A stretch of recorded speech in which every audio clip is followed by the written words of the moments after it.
Spring again, all the little birds and the flowers are blooming. Spring, it's summer. What's up? Water cheers. Broadcasting to you live for the first time in 2018 from the new place.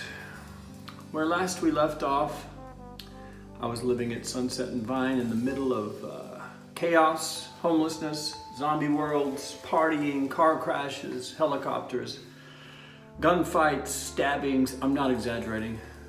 Since then I moved to about the exact opposite. And right now I'm sitting in a pretty warm room, to tell you the truth. If you can see, it's warm in here, but I'm gonna shoot this video here anyway.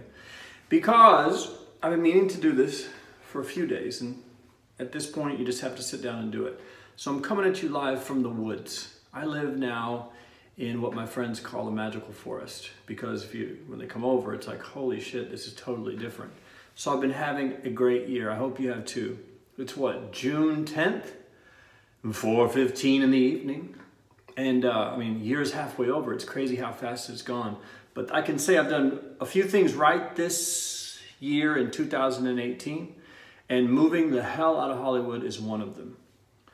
It was a fantastic move. Something I've meant to do for a long time but haven't. So, if you watched the video previous, I was probably in the great glass cage in the sky, as a few of you dubbed it. Now, it is hot in here, so I'm gonna make this kind of quick, but I wanna get back in the habit of making videos, and that's how you do it. So welcome back to let's call this season 3. The way I look at it, I started a thing called MalanDTV in about 2004. Before YouTube existed, might have even been earlier than that.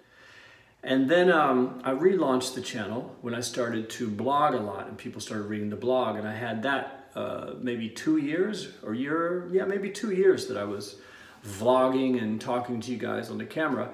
Then I took a break, and now I feel like I'm in season 3. And season 3 is you guys are going to be tuned in, and I'll be talking to you on a regular basis, seeing what's up, let you know what's going on with me now, because things have changed a bit. I focused way more on music so far this year than I have in a long time, and my God, do we have some good songs. We don't have a lot of stuff recorded yet. We have a lot of demos recorded, but you know, you don't always want to put those out. I probably would, but one of the people I play with asked me to hold back. We want it to sound great when it comes out. But I'm excited. Everyone that I know that's heard it has said that it's the best stuff I've ever been involved in my life. And yeah, maybe they're lying. Who knows? Maybe they're just floating my boat. But I agree. I think it's really good.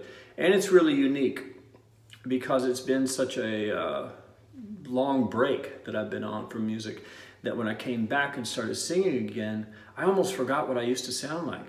So I just started singing from a whole new place. And everyone that hears it goes, sounds like a different voice. I go, yeah, it changed. Like I just started singing and it's different. It's not lower as you would imagine. It's higher and softer. And I love it. I'm having a blast. I've been, me and another guy have probably 15 great songs right now. And then I have probably another 5 or 6 that I've done on my own that are really good. So lots of music, man, and I'm happy about that. I feel like I am climbing back into some of the things that I should be doing. I know that music is something I should be doing, so I'm glad to be doing it again. You can expect to see stuff on it here as well. Today, also, the studio is completely different. Like before at the apartment, I had it totally pegged for you guys. I knew right where the camera was. You know, I had the height just perfect. I had my super microphone hooked up. Right now, it's not even hooked up. I'm recording this straight to my iPhone. I got one of those iPhone X models, and I want to see what the picture does by itself, just to point and shoot like this. I don't even have it on a stand. It's on a few boxes and books and things. But so it's going to take a little bit to probably get the sound and everything right. I know there's a big echo in this room, but hey, you work out the kinks as you go. So, yeah, man, that's all I know. I don't have too much. You know, I turn these things on. I try not to pre-plan it. I find that pre-planning them kind of ruins it. I just turn on the camera and start talking, and sometimes it goes on for an hour, and sometimes it goes on for 5 minutes, and sometimes it goes on for 10 minutes. But either way, I want to quickly say before I go that thank you to everyone that has reached out via email, Twitter, Instagram comments all the time. Everyone mentions, hey Malan, glad to see your tweet or whatever, but please do a YouTube video because I miss you. I got heartfelt messages from people in parts of the world I've never even heard of. And they say in sometimes broken English that whatever I've said on here has helped them. So if my journey, if sharing, if recording and then broadcasting my journey to you guys helps in some way, cool. That's the weird fringe benefit about this YouTube channel. I just turn on the camera, start talking, and all of a sudden people start contacting me saying that it helps them. So cool. I like to talk, you like to listen. We have a pretty good relationship. I don't want to go into too much details on exactly what I'm going to do here because I never know. But you know, more of the same.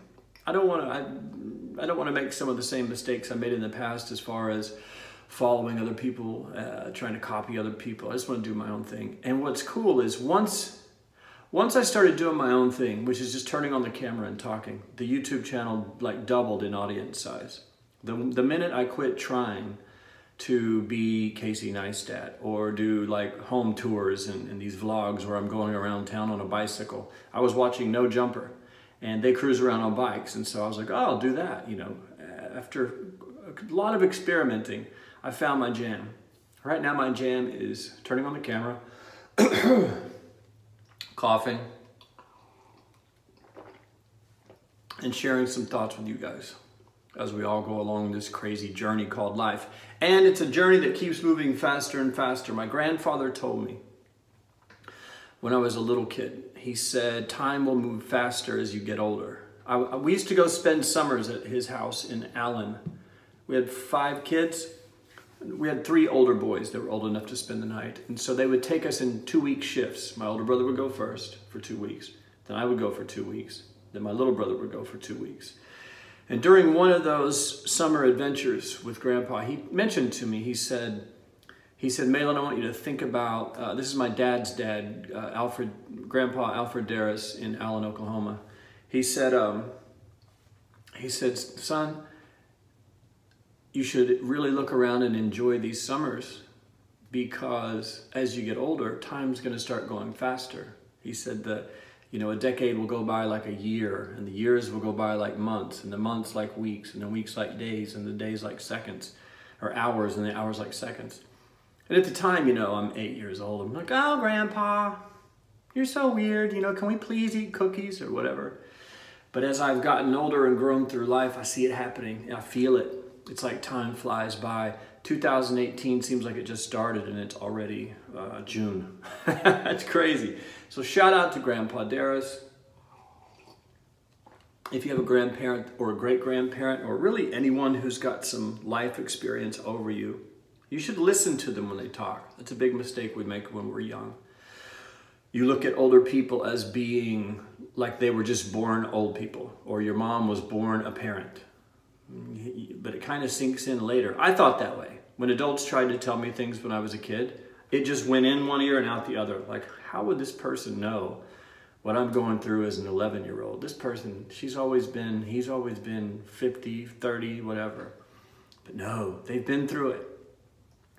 And as much as we'd like to believe that our lives are unique and our problems are unique and the things we're going through have only happened to us, it's really not true.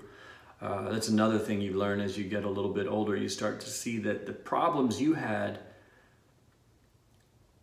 you weren't alone. You weren't the only one to have those problems. Doesn't really matter what the exact details was. If you had a hard upbringing, or it was hard for you coming up, or you were broke, or your dad left, or your mom died of cancer, or whatever it is, it's probably happened to someone else. And other people have probably had it a lot worse.